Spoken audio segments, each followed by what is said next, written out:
Oi, pessoal, tudo bom?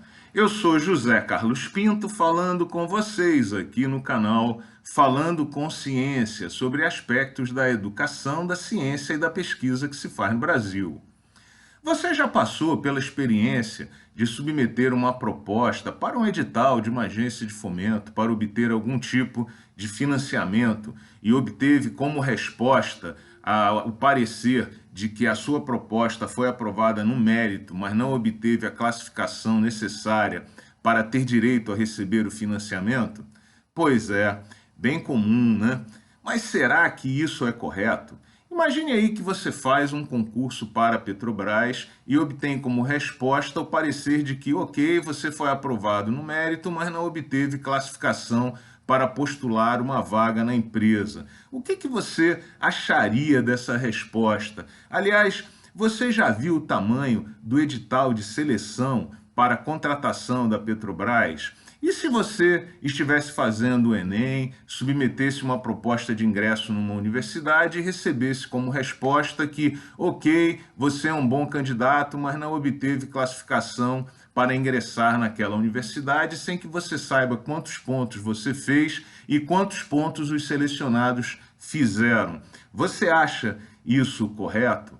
Pois é, a verdade é que a transparência do processo de julgamento e avaliação de projetos por agências de fomento precisa melhorar. E por uma série de razões. Em primeiro lugar, porque essas agências de fomento lidam com dinheiro público e é preciso toda a transparência do mundo para distribuir dinheiro público. Em segundo lugar, é porque o proponente tem o direito de saber como ele foi avaliado e de que forma a sua proposta se compara às propostas dos demais, em particular aquelas que foram classificadas e selecionadas para receber o financiamento.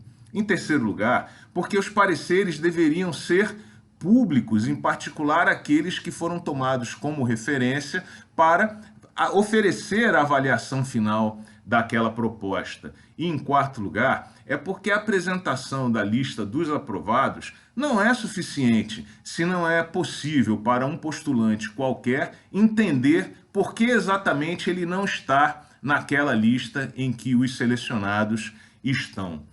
Parte do problema, certamente, é que as agências de fomento temem a burocratização excessiva e a judicialização do processo se forem publicados todos os detalhes, pontuações que cada um tenha obtido, em particular aquelas informações que dizem respeito aos dados curriculares dos proponentes. Mas, na minha opinião, o que surpreende mesmo é que esse processo não tenha sido ainda judicializado até hoje. E eu entendo que as razões são porque isso toma tempo, também porque isso custa dinheiro, mas principalmente porque parte significativa da comunidade teme que possa ser perseguida e eventualmente prejudicada em editais futuros se questionarem os resultados na justiça.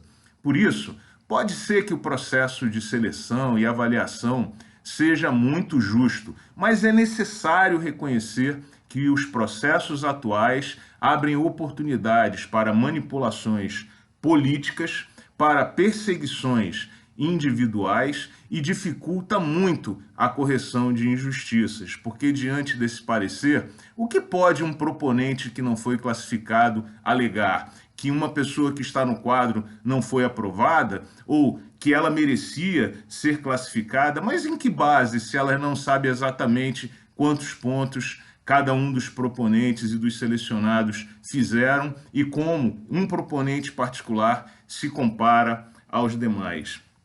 Aliás, deve ser sempre observado que há um problema muito grande com a obtenção de pareceres, em particular, sabem isso muito bem, os editores de revistas científicas. É muito difícil obter pareceres técnicos e esses pareceres técnicos nem sempre são homogêneos, nem na quantidade, nem na qualidade. Por exemplo, se uma proposta recebe dois pareceres, uma que diz que é excelente e uma que diz que é péssimo, qual é a avaliação que se faz do projeto? Que é médio? Obviamente os dois não podem estar corretos. Como se procede nesse caso? E suponha um outro caso de um projeto que recebeu um único parecer excelente e um outro que recebeu 3 pareceres, 2 excelentes e um péssimo. Qual é a melhor proposta exatamente? Como isso deve ser julgado? É por isso que os pareceres têm que ser públicos, pois os indivíduos, nós vivemos numa sociedade real, verdadeira, em que, inclusive, existe a possibilidade de que um colega em particular seja perseguido por um outro eventual desafeto.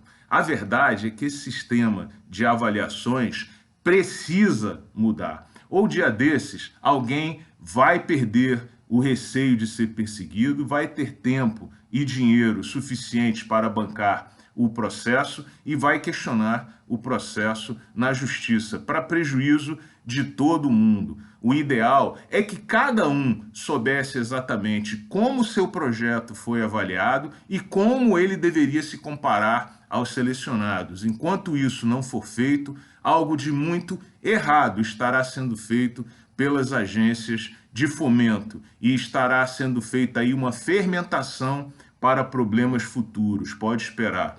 Um grande abraço e até o próximo vídeo.